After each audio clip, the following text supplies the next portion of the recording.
The following content is provided under a Creative Commons license. Your support will help MIT OpenCourseware continue to offer high-quality educational resources for free. To make a donation or to view additional materials from hundreds of MIT courses, visit MIT OpenCourseware at ocw.mit.edu.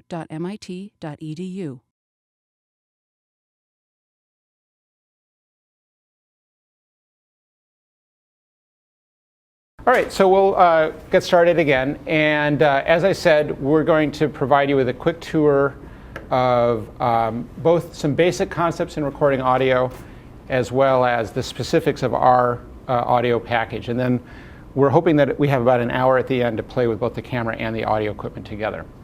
So this is a very, very cursory look at some basic audio concepts. And there are a couple of really, really simple sounding rules that I want to emphasize.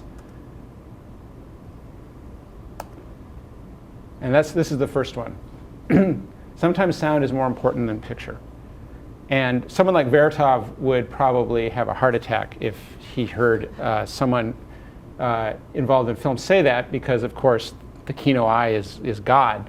But this is actually true. And if you think about it, if you got the interview of a lifetime or got to spend half an hour filming someone who you just were never going to be able to film again, and you had a choice between getting the audio and the video, which would you pick? Sorry? Yeah. Because if you don't have, I mean, of course it depends. I mean, if you're filming the laborer in the field, and you want to, and you're not talking about specific individuals, if you're talking about sort of vast social groups, then the image, of course, is all. And image is extraordinarily important. I'm not, of course, diminishing that. But if you get to spend 15 minutes or 5 minutes asking Barack Obama what he thinks about, topic X of your documentary, and you don't have any audio, that was that. If you don't have any picture, you can still use the audio and you can find a way to make it work. So audio is extremely important. And the only reason I'm emphasizing that is that it sometimes gets short shrift when people are thinking about film or they're learning to make films. There's sort of an assumption that it can take care of itself, that I'm going to get familiar with the camera and it's digital audio, it's really great quality, it'll be fine. It's its own art form, and it is complex, and it's definitely worth knowing the basics.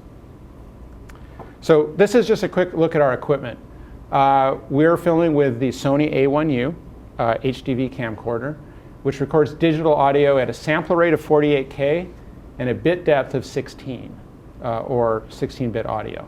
And we're going to talk a little bit about what that means in a minute, but for now, it's worth just noting and remembering that is the format that you're recording in. It becomes very important when you're editing and post-production to know what the format of your audio is, and that's it.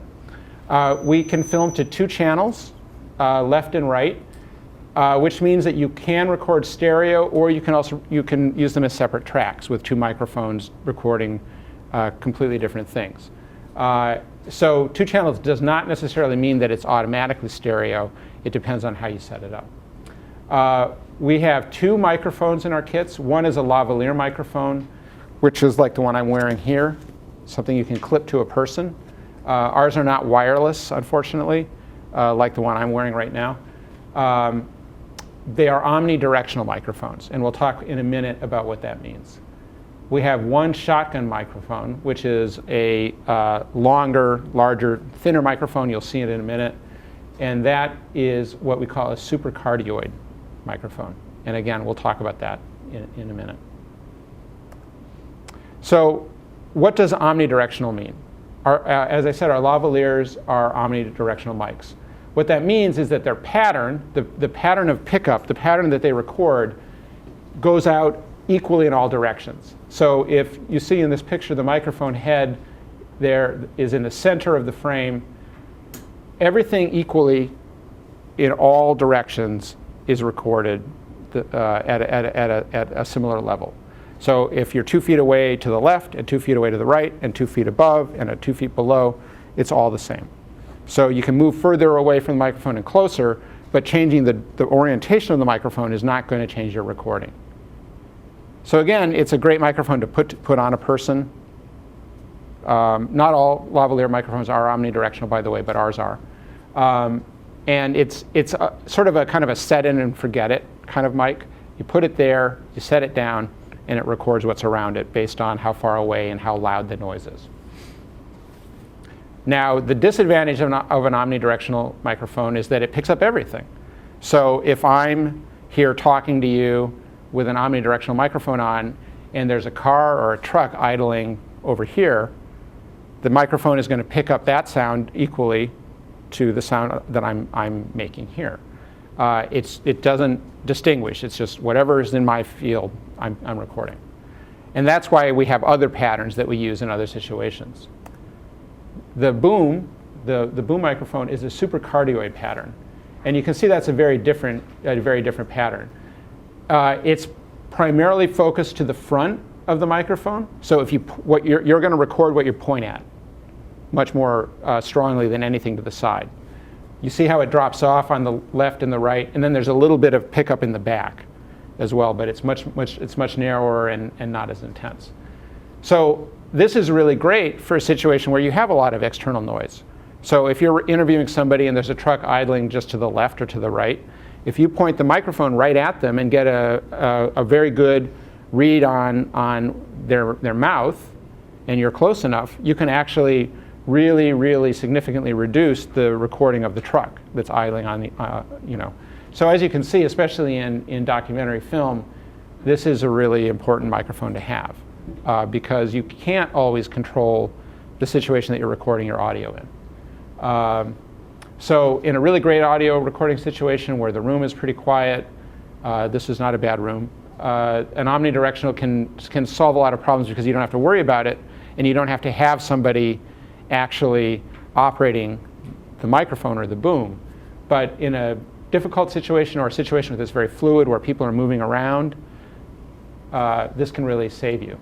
The downside, of course, is that you have to keep the microphone pointed at what you're trying to record. And that means that you need somebody doing that. It's very hard for you, well, really impossible for you as a camera person to also be a boom operator. Because that takes 2 hands and it takes 2 brains and it's a completely different thought process. So this really requires, especially in a situation where maybe somebody's moving around a lot or you're going from one thing to another, to have a separate person worrying about the audio, worrying about the recording, what the microphone's picking up, listening very carefully. So it's a really great thing to have in your kit, but it adds to the complexity of shooting. And you'll see that in a minute when we pull out the equipment. So what's the objective? Simply put, get the cleanest recording you can at the best level you can. The cleanest recording means the one that is the most focused on the audio you want to record. Dennis in the back is recording me. He wants to get a clean level of my voice. Sounds simple, but it can get extremely difficult and extremely complicated in a... What's that? No, I was just pointing because there's lots of sound. Oh, yeah. So I don't know. Dennis, I'm sure, is getting a good level because the microphone's right by me, and that is dropping away. But absolutely, if I decided to climb up next to the air ducts, Dennis would not be happy. Or if I turn up the camera mic to hear the question. Exactly, right. So he's got a microphone mounted on the camera, which he can use. He can turn up to record you guys, but he is also then starting to record the room sound. So get the cleanest recording you can at the best level you can. And we're going to talk a little bit about recording levels and what are good recording levels here in a minute. So how do you do that? Well, there are a lot of things you can change. Again, if you go back to the first class and we talk about what we were calling the plastic elements of film, sound is one of those elements. And within sound, there are an infinite number of things you can affect, you can impact, you can change in order to improve the audio that you record. First, of course, is the microphone you choose. In our case, we have 2. We have the omnidirectional lavalier, which is going to be exactly the right mic in a lot of situations. We have the supercardioid boom, which will be the right mic for other situations. The position of the microphone. How close is it to your subject? The lavalier I'm wearing right now is really close to me. It's really close to my mouth. So it's picking up a really good level. Maybe it could be too good. What if it's overmodulating? What if it's I'm distorting because I'm too loud? Well, Dennis will hopefully change that at the camera. But another way to change it would be to move the microphone back. So if you're booming, for instance, and someone was booming me with the microphone and I started yelling, you could pull the microphone away and that would change the level. You could obviously change the position and affect who you record. If we were having a conversation in this class and someone was booming the whole class, they could focus on me when I talk, then they could shift to Dave when he talks, shift to one of you when you talk, and you're changing, of course, the level of each of those things. So what else can you change? The location.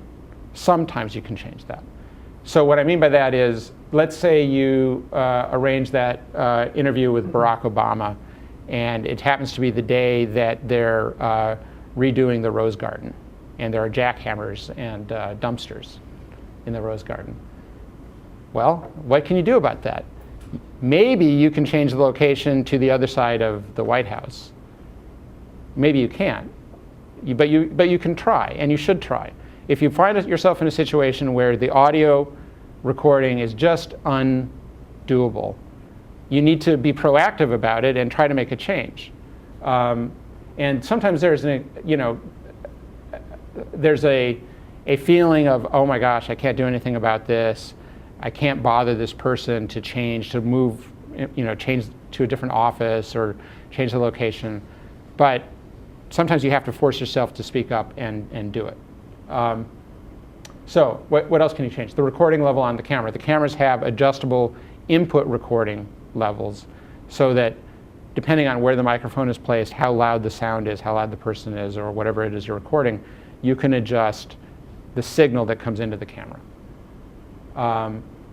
You can add a filter, but you should be careful about that. So the microphones, and I believe the camera as well, both have filters that allow you to filter out certain frequencies. And I think they're pretty much in all cases low cut frequencies. So they're designed to filter out truck sounds, like if there's a truck idling that's a very low frequency sound, it will cut it. The reason you should be careful is that, again, once you've recorded it that way, it's recorded that way. You've lost those frequencies.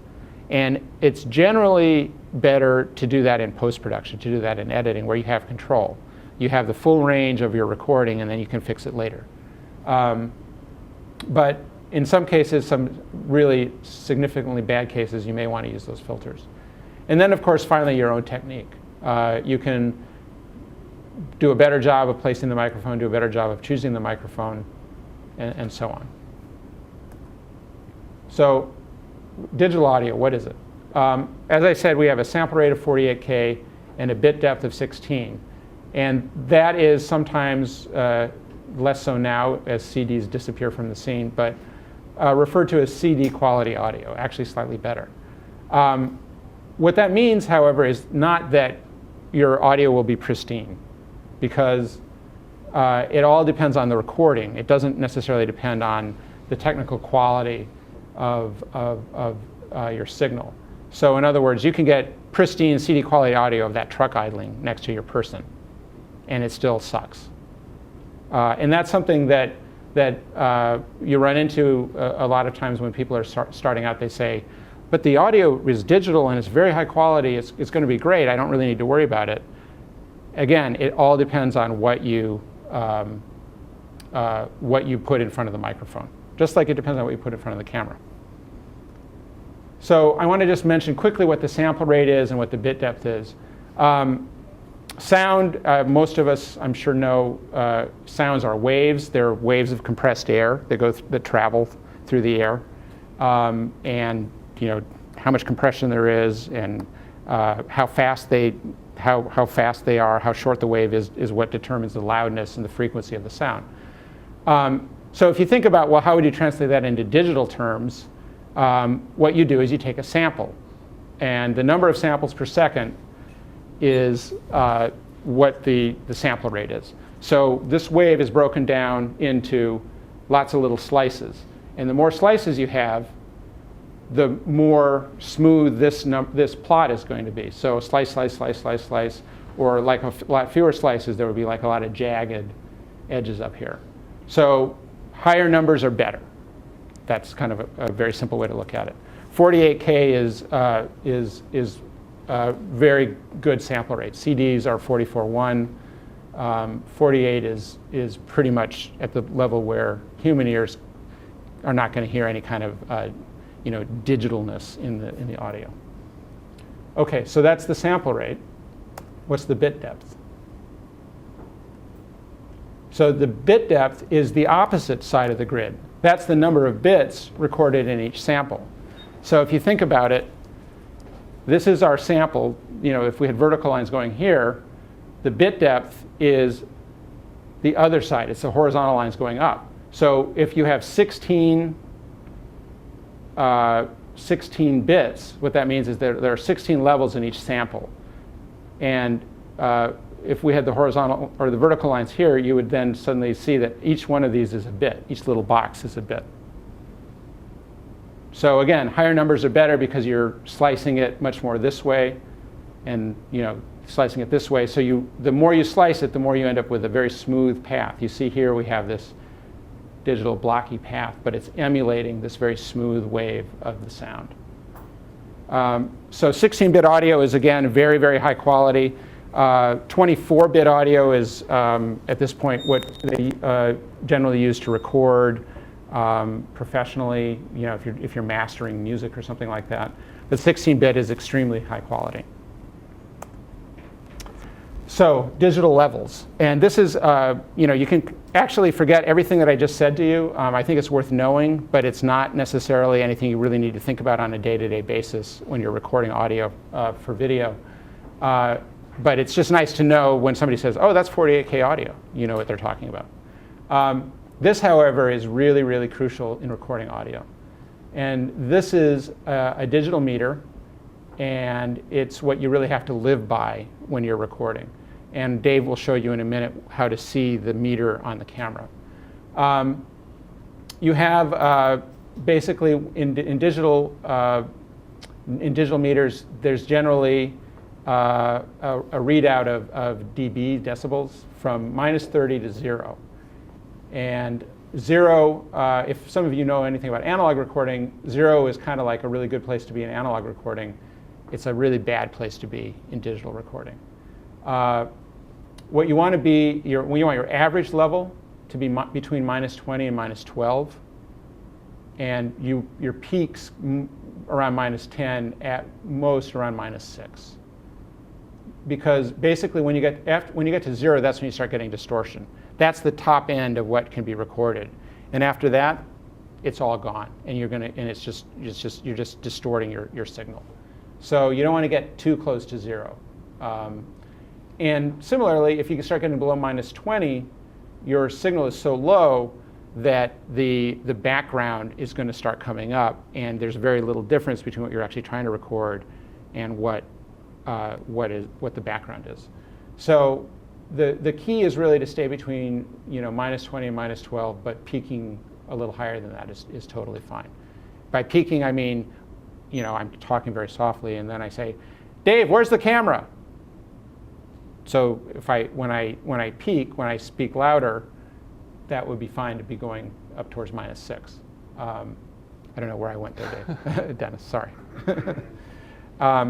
So anyway, this is kind of one of the crucial things to remember, far more than the bit rate or the sample rate. And this is the second rule. If it sounds bad, it probably is bad. And what I mean by that is that far beyond the microphones or the cables or the camera or the filters or anything you can do in post-production, the most important tool you have when you're recording audio are your ears. Your ears are really incredible. You just have to learn how to listen and to trust them. So if you're hearing bad sound in the headphones, if you're hearing a lot of interference or a lot of background noise, pay attention to that. Don't just kind of accept it like, oh yeah, I hear what's going on. Listen to what else is going on and then work on trying to fix it. Either by, as I said, you can change the microphone, change the location, change the position of the microphone. Try to solve your problems. But your ears are what are going to tell you that you have a problem. So if it sounds bad, it probably is bad. That's it. Just one example that if it sounds bad, it probably is. One of the documentary that Chris made that I helped out with, which was about the 3 Mile Island nuclear plant, and we had a lot of interviews with people in their kitchens. And one of the things that came up was the refrigerator hum. You know, and you feel horrible. I mean, it's this documentary situation. You're talking to people, but you can keep hearing this refrigerator hum in the background, and you don't want to ask people to turn off the fridge. But on the other hand, if you don't do it, then you have this buzz throughout the recording that you end up can't using it afterwards. So we had to become, bold about asking people to look, very apologetically, look, if you don't mind, can we just turn off your fridge for a little bit, because we couldn't get the sound otherwise. So those are the kind of examples of things where even if you might feel very awkward about it, sometimes you have to do it because people will be they might be a little taken aback, but they're going to be far more irritated if they give you 2 hours of their lives for an interview and then all of it's unusable because you didn't get the sound right. So those are the instances where you kind of have to be bold, even if you might be feeling somewhat shy about it. But again, like listening to your ears and trusting it, and sometimes you just have to I'm not getting it, we've got to do something else. Or if there's airplane noise overhead, sometimes you're just losing it, and you have to acknowledge that and not think like, oh, it's going to be okay later. And one thing, as Dave goes through the audio package, to remember is that there's a headphone volume control on the camera, but that's not the same as the audio recording volume. So sometimes what people do is the sound is very faint or there's a problem, they turn up the headphone volume and they go, okay, that's much better. But it's not necessarily better at all. You have to look at the level that is being recorded, and you have to get the headphone volume to the point where you can actually hear what you're recording and assess it and see if there's a problem. So with that, I guess we'll break out an audio kit. If you guys could just open up the camera kit and take out the cameras. And put the battery in the camera and turn that sucker on.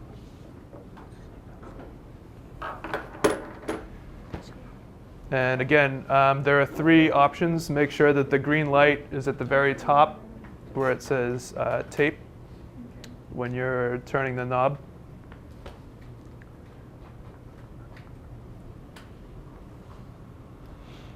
Again, green light at the very top where it says tape. You might already know this. Cool. Everybody there? Excellent. If you could, inside of your camera kits, we have the audio adapter, the XLR adapter for higher quality sound. If you could take this piece out of the camera kit, please. This piece. Very good. Oh, are we taping this? Or using tape? We don't. Well, I mean, we don't really need to tape at this point. No, Yeah. just to hear. Yeah. We'll talk about there's an little exercise that between now and next week, and we'll pass some tape out for that at the very end. But yeah. Cool. Now, if you guys will notice on the bottom of this little adapter, you have a little branch with a knob on it. If you guys could fit that to the top of the camera where you see that little metal plate with the arrow, just make sure you slide it in the same direction that the arrow is telling you to slide it into.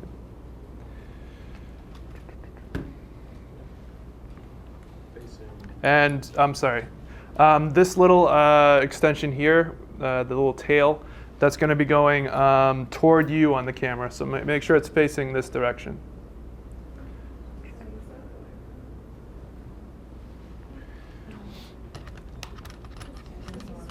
The bag's in the way in the shot. Oh, sorry.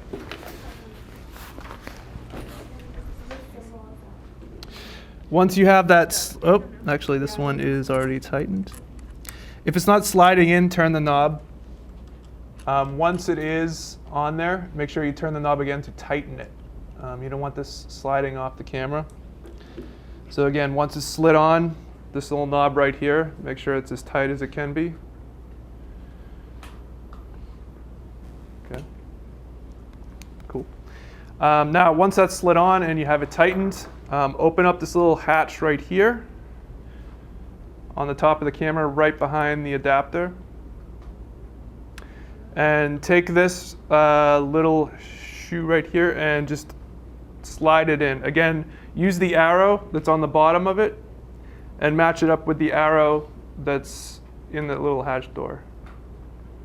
So again, the arrow that's on the bottom, match it up with the arrow that's within the actual door there.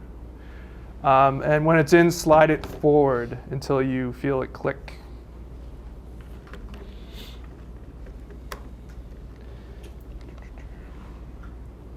This is the actual connection to the camera. So if this is not inserted correctly and you don't hear it click, then you're not going to be recording any sound, at least from these microphones that you're using the adapter for.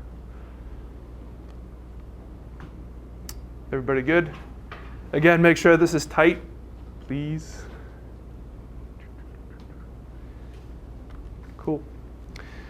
Now, before we actually connect the mics, on the left-hand side of this adapter, you'll see a number of switches.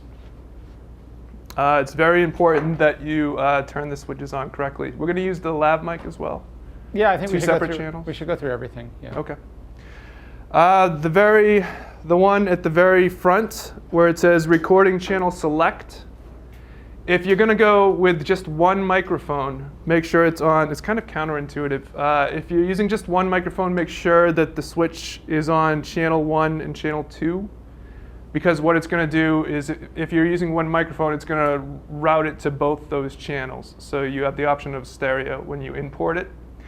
If you're using two microphones, two separate channels, make sure this switch right here is switched to channel 1. All right. It's counterintuitive, I know. If you're using two separate microphones, make sure this front switch is on channel 1. Because what it's going to do is it's going to make sure that that first microphone is routed to channel 1 instead of both channels, so that you will actually have a free channel for your second microphone. Does that make sense?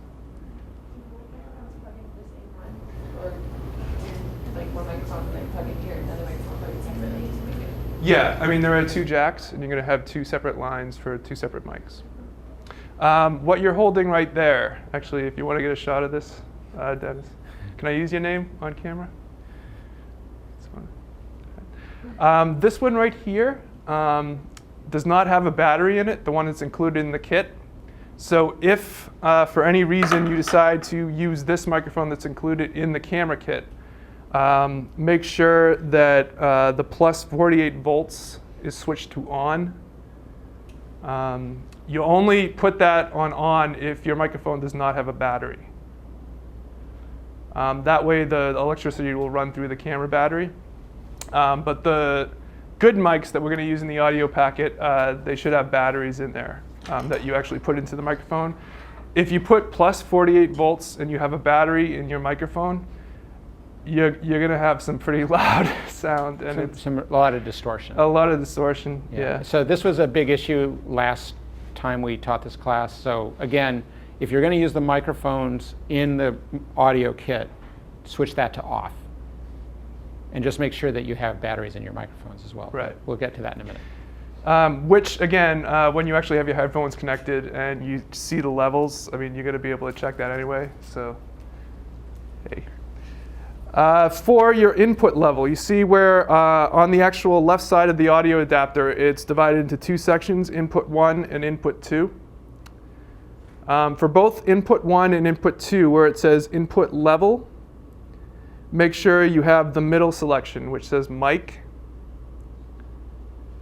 So for input 1, make sure that's set to mic. For input 2, where it says input level, make sure that's set to mic as well. That's just telling your adapter that you're using a microphone. The only reason you really set it to line, which is the top option, is if you're using a mixer or if you're going through some outside source. A mixer allows you to have more than two channels, and you can actually control the volume and stuff like that. We don't have a mixer. If you have one at home, like propping up your coffee table or something. You can bring that in and use that. But so it's very important that you have input level set to mic. If you have the very bottom one, mic attenuated, that's going to cut out some of your sound. So don't set it to that. Set it to the middle one, mic. Again, we kind of went over this already. For both input 1 and input 2, where it says plus 48 volts, make sure that's set to off for both input 1 and input 2. Do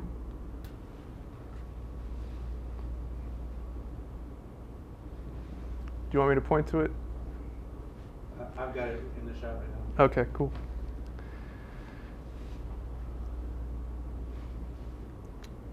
All right. On the back of the adapter, you'll see there are 2 low-cut filters. These are for both mics.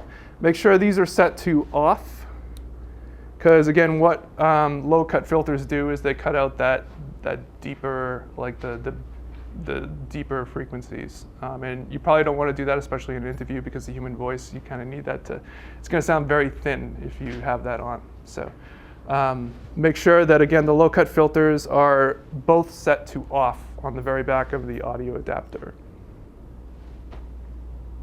And again, like Chris was saying, if you do need to, say you want to simulate like a telephone call or a telephone conversation, that's something you can do in post. You just take out the low frequency and the high, and you just boost the middle.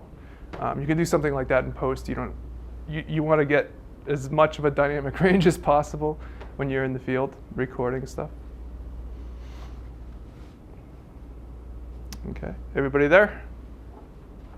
All right. Now, if you guys could break out those sound bags, the sound kits. I'll put this here.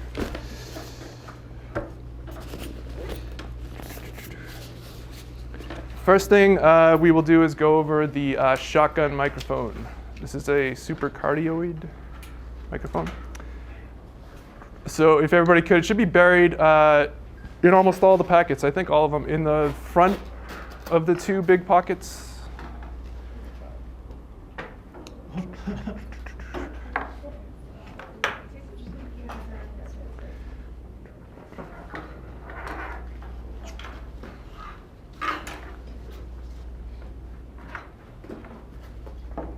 Okay, everybody got it?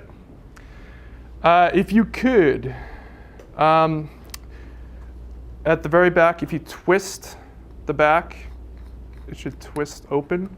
Make sure there is a AA battery inside the microphone. If there isn't, let me know.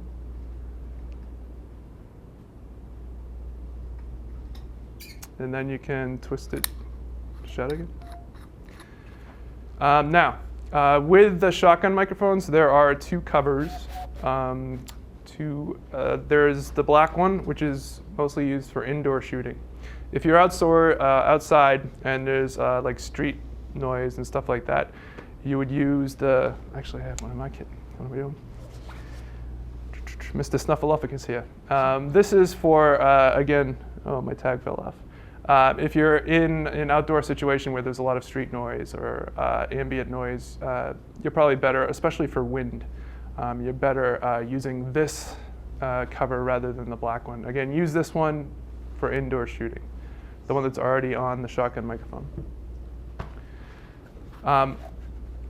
Very few situations where I would go with no cover.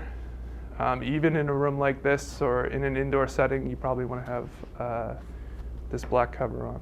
Okay. This one right here, this is for outdoor shooting circumstances or situations. It's just heavier and it muffles or it blocks out the sound a lot easier than this one right here. So again, if you're outside and there's a lot of ambient street noise or wind, even a slight wind, go with this one, slight breeze. All right. Next, pull out this little doohickey, the shock mount. This is what you're going to use to hold your shotgun microphone And if you notice on the bottom, right here, there's also a place to screw it in, and you're going to screw it in eventually to your boom pole. But for now, if you could, in the front of your kit, some of the bags are a little different than others. So one of those front pockets in the kit, you should have two rubber suspenders.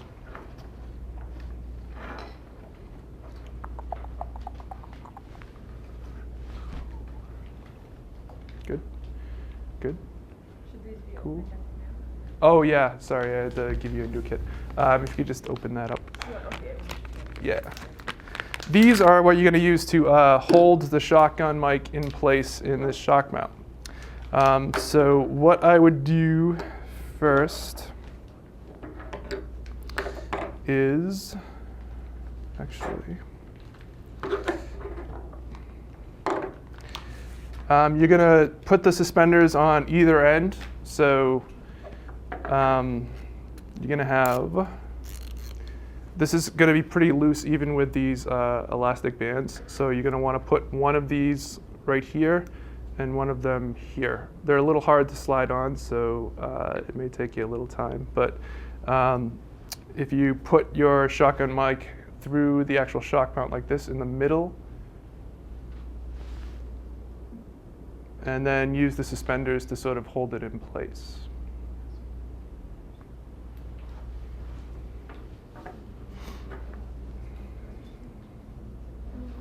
Do you think we're going to need to? I'm not even going to bother. These are such a pain to get off. With the shotguns?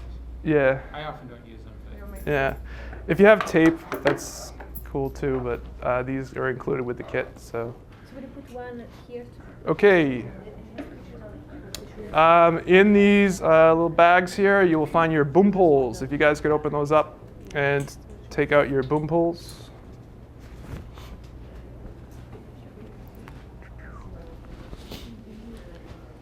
At the tip of your boom pole, you will notice there is a screw. That's going to screw into the bottom of your shock mount. These are, by the way, extendable and retractable, obviously. So you can, if you turn the little knob here, you can loosen it and extend the pole if you need a little more distance, or you can just keep it where it is.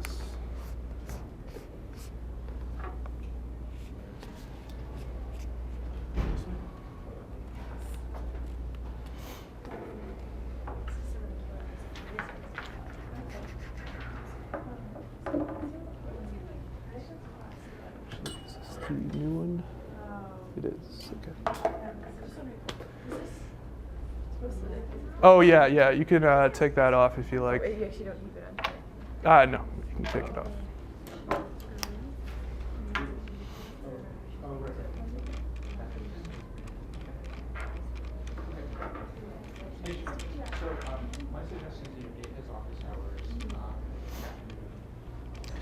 Once you have the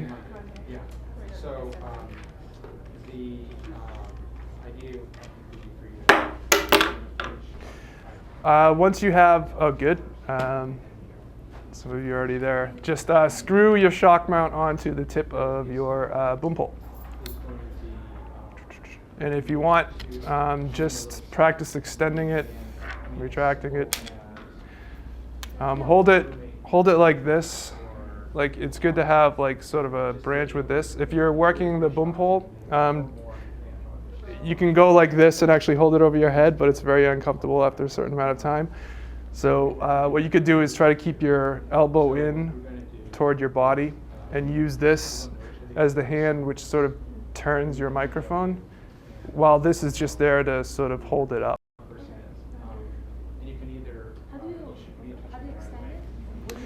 You just turn the knob here to loosen it, and then this should pull right up. There you go.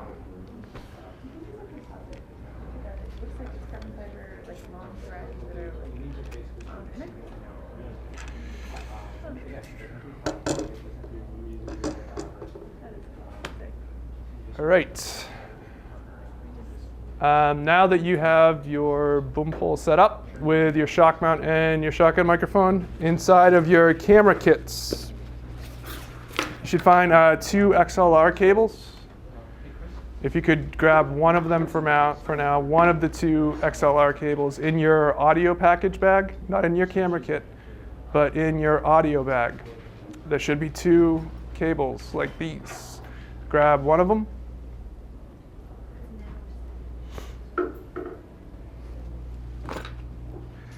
And just unroll it.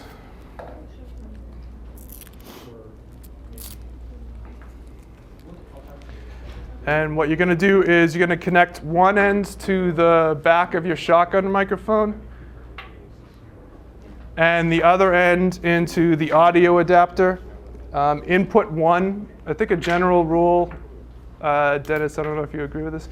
General rule is try to keep your shotgun on input 1 and any other mic in input 2 if you're going to use a second mic.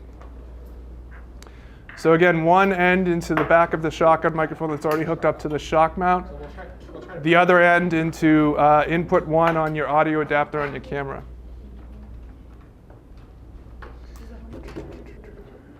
No, we're going to, for now we're assigning teams.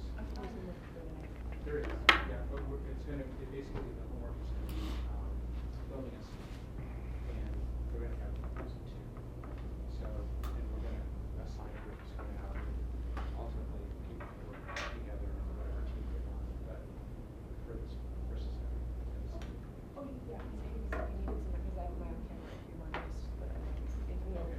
yeah, well, you can work that out with but we'll Input 1. Make sure it clicks both on the shotgun mic and when you plug it into your audio adapter, make sure you hear that click. more than one shot, it kind of fits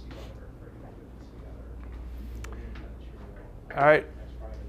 Once everybody has their shotgun mic connected to their camera, if you could, go to the P menu on your LCD screen, your P menu. And all the cameras should have as the second and third options audio channel 1 level and audio channel 2 level. Like that? Okay. If you click on audio channel level or audio channel 1 level, you will see that you can set your audio level here. I would set this with the plus button to about 3/4 of the way up on the little bar meter. Again, you can change this if necessary, depending on your shooting situation.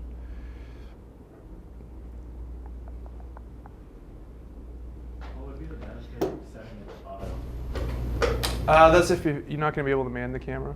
And what it does is it just picks the loudest noise and sort of modulates it automatically. So. Now in the top left-hand corner of your LCD screen, that's where you can monitor your levels. All right. So since you have your shotgun mic already plugged in, you should maybe work as a team. Have one person and maybe switch off the camera so both people in the team can see. But have one person sort of speak into the microphone and play around and have the other person watch the screen. So again, in the top left-hand corner of the LCD screen, you'll see channel 1 and channel 2. Again, practice talking in the microphone, moving it away from your face, toward your face, maybe other places in the room, and just sort of watch that level meter in your top left hand of your LCD screen. You should be getting levels. You should see that go up and down. Typically what you want to do is you want to keep that about 3/4 of the way up on average. Because once you start getting to the top of that bar, that's where you're going to start hearing some crackling, and that's where you're going to get noise that is just lost. So try to keep that bar at about 3/4 of the way up. If you need to adjust your volume level, again, go back to the P menu and go to the channel 1 level, and you can adjust it there with the plus or minus buttons. Or if you're a boom mic operator, like Chris was saying earlier in class, you could just move the mic further away or closer to. So what are we looking for? Something that stays kind of in the middle of the I would, one. on average, about 3/4 of the way up the bar. Try to keep it around there.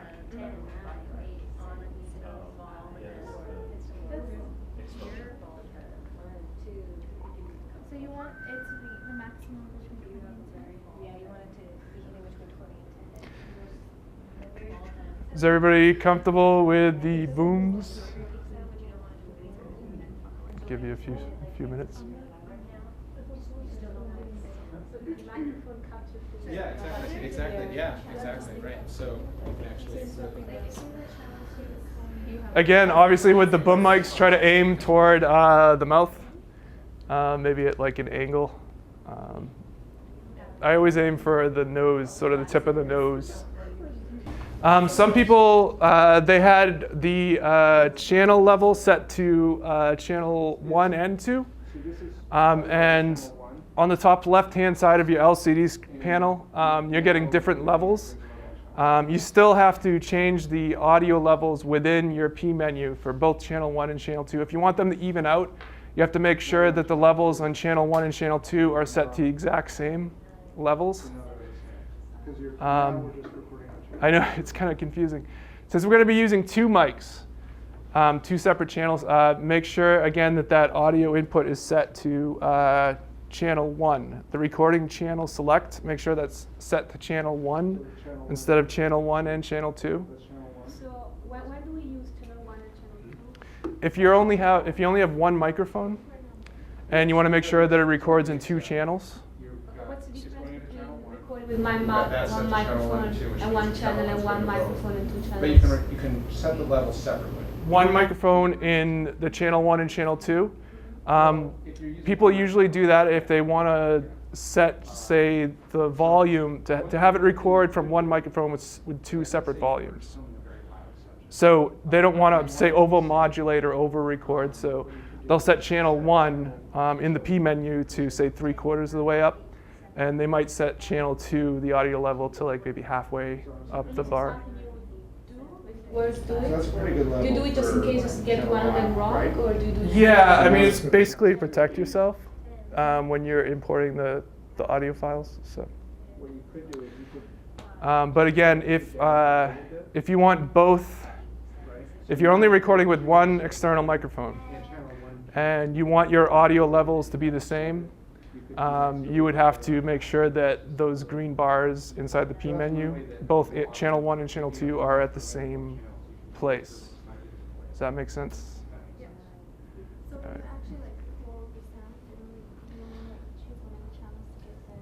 Not necessarily, it depends. You All right. can use both. We're going to go with the second mic right now. Yeah, it's a little confusing. If you want, again, if you want both, if you're only using 1 microphone and you want both these top meters to hit the exact same place, you have to make sure that when you go into P menu, the levels for channel 1 and channel 2 are both the same place. All right. So, for instance, if you click on channel 1, you see those green bars go up to this point. You want to make sure that the green bars in channel 2 go up to the same level. If you want to keep both channel 1 and channel 2 on the top left-hand side of your screen, if you want to keep them both uniform, you have to adjust both channel 1 and channel 2 in your P menu. This is kind of confusing, but. Well, it's a choice. So it's like if someone fluctuates their voice a lot. Exactly. Yeah, I mean that's sort of a professional audio trick. A lot of audio recorders, if they're in a situation that's kind of fluid and they don't know what's going to happen, and they're recording 1 mic to 2 channels, they put the second channel slightly lower, so that way you can bail out to that, quote unquote, if the first channel is distorted. But a simpler way to think about it is just have to be the same. Does anybody have any questions about choosing channel 1 and channel 2 versus channel 1, bless you, and the levels that you're recording at in the top left-hand side of the LCD? Anybody have any questions about that? Or? Is any channel like the preferential channel? Because like it only lets you set this. Channel 1 is the preferential. If you go with one microphone, I mean, you go with channel 1. And if you're going with two different kind of mics, like say a boom mic and a lavalier, I would always route the boom mic to channel 1 because people in post, they usually know that channel 1 is the boom. And That's sort of default. yeah, just so like in post you know which mic was which. So when you're I editing. think all of that's on this crib sheet that's on the audio crib If sheet. you have two microphone connected, but it's like channel 1, channel 2 also. Sure. Yeah. If Yeah, you that have makes two sense. microphones connected and you have channel 1 and channel 2, Yeah. it will only take the first mic. So that's a good point. Anahita raised a good point. If you have two microphones plugged in and your recording channel is set to channel 1 and channel 2, it will just record the first microphone. So you may as well not have plugged in the second mic at all. And then So- you're assigning which one is going to be the first. What's that? Will you assign by itself which one is going to be the first? Yeah, I mean, when you put it to channel 1 and channel 2 rather than channel 1, it automatically assumes that you're going with one mic. And whatever's plugged into channel 1 is all you're going to get. Yeah, so you're not going to get your lavalier if you plug in two microphones, two separate mics.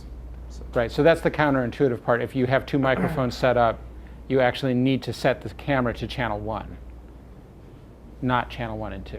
Right. If it's omnidirectional, like or like down from the left hand side of one channel and some on the right hand. No. Yeah, Well, I've that's- actually, like I've used that before, like, The tracks. Well, that's if you have a stereo mic.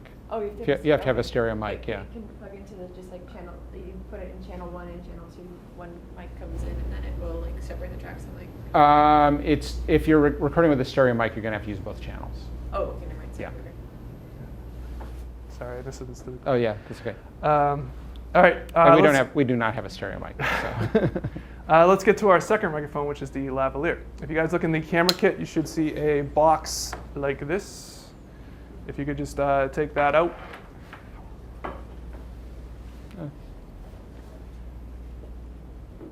And open that up.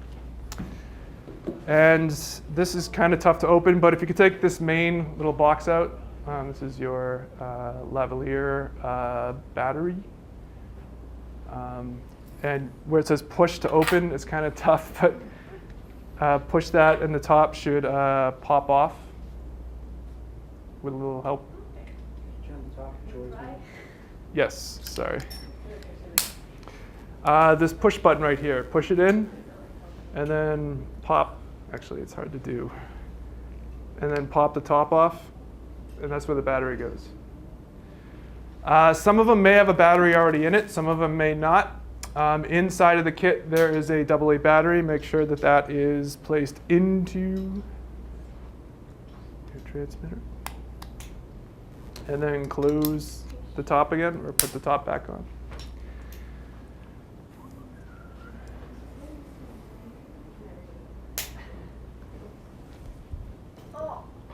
They just jump right on. I discourage jumping on it. All right. I'll ask you if I don't need to open this.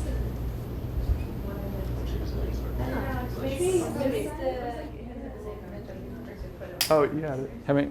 You got it open, or are you having trouble? We got it. Oh, okay. Oh, okay. The mark is definitely not for a finger.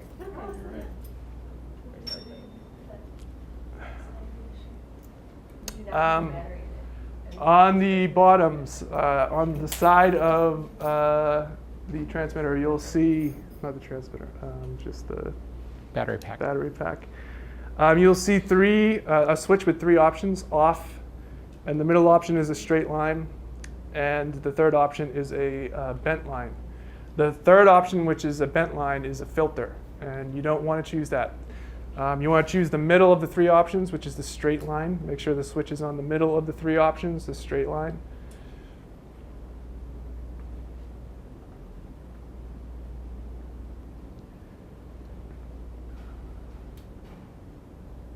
Everybody there?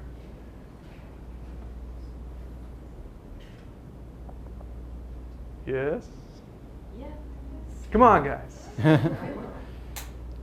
I'll take that as yes. Now, Also within your case, you will see the actual lavalier microphone with the cord attached.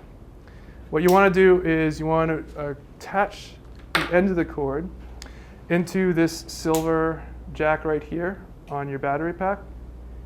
So right here.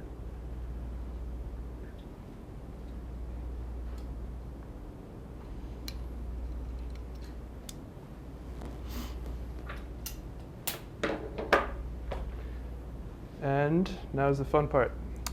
This is the clip that you use to clip to somebody's shirt, or if they're wearing a tie, or I've even seen somebody put these on hats. But you want to use this little pinch release right here to sort of open it up and slide the lavalier into it, and then you can close it up again. What's that? Oh, okay. That's cool. Everybody there?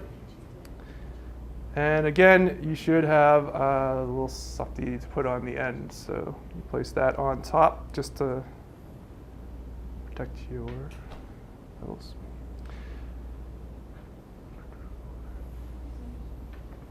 Now, that second XLR cable that you had in your audio kit, if you could take that out.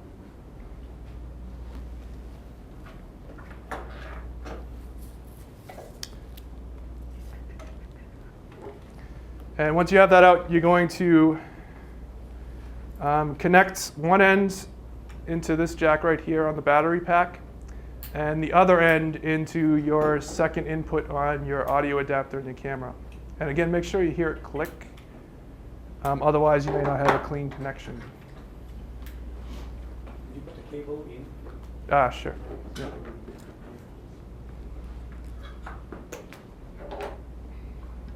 Again, you put one end into battery pack,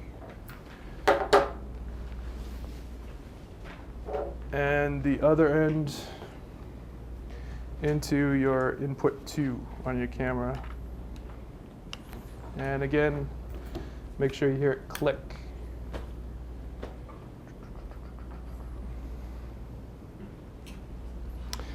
Now, if your battery pack is switched to the middle of the 3 options, which is a straight line, if you guys want, you already have yours attached. Have one person be the subject, so if you could just clip it somewhere on your shirt, or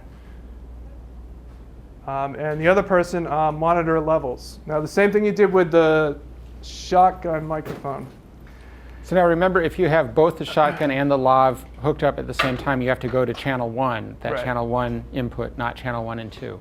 Otherwise, you're going to be recording the same mic in both channels, which is your first one, which is that shotgun. Right. So I see most of you, all of you have 2 mics hooked up, so everybody should be on channel 1, that first switch.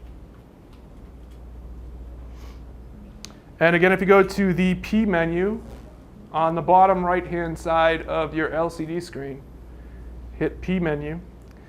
Go to your audio channel 2 levels, that button. And with the other person speaking, adjust your levels.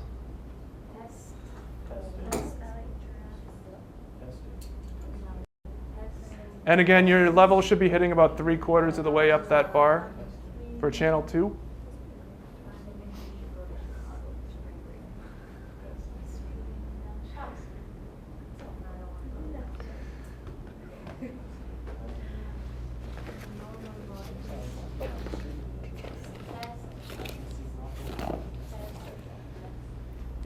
All right, one last thing.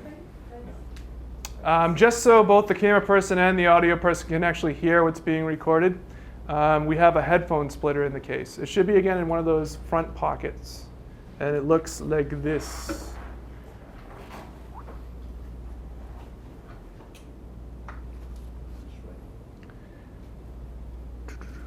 Now, the bottom of the camera in the front right, you'll notice there's a little panel you can open up. Bottom front right, and there should be 2 jacks. The bottom of the 2, the green one, is the headphone jack. you're going to want to plug the splitter into that green jack. And in case you get lost someday and you don't remember which one is the headphones, on the actual cover to the two jacks, on the bottom you'll see a little headphone symbol, just to let you know just in case it ever happens to you one day. Now, in your camera case you have the lesser of the two headphones as far as quality. The person operating camera should be listening through those headphones. So whoever's operating camera, take the lesser of the two headphones as far as quality. In your audio bags, you have nice headphones. The person who is operating boom should use these, because that person is the one who should really know what's going on in terms of sound, because he or she needs to readjust. And should have the better of the two sets of headphones. One word about those headphones. Those are wrapped in a way that's not great because the cables get stretched. So just a minor equipment note. This is not the greatest way to store them because the cable stretches out. So the best thing to do when you put them back in the bag is just to let the cable fall kind of naturally. One of the most frequent issues that people run into when they're just starting out is they solve an audio problem by adjusting the headphone volume, which doesn't solve the audio problem. It makes you able to hear it better, but you're not affecting your recording at all. So Dave, why don't you just quickly go over the headphone volume so you know where it is, because obviously it is important to have a good volume in the headphones so that you can actually hear what's going on, but it's not the approved way of solving whatever the issue is. If within the P menu at the top left, you'll see the menu button. If you hit the menu button, you have to go into the greater menu rather than just rely on the personal menu. If you scroll down, those little icons on the left, scroll down to the red toolbox. Scroll down to the red toolbox and hit OK to enter the toolbox menu. And once you're in the toolbox menu, if you scroll down, I think it's the third choice from the top to volume. Normally what you want to do is, well, first, once you get the volume, hit OK. And I'd set that about 3/4 of the way up. Generally, you're going to set it and forget it. You might want to raise it if you're in a bad situation in terms of audio and you need to, or lower it if you're just getting blasted. But most importantly, don't ever just blindly, not blindly because it's audio, but don't just go by what your ears hear all the time. Look at your levels first. Always look at your levels first. If you have like 3/4,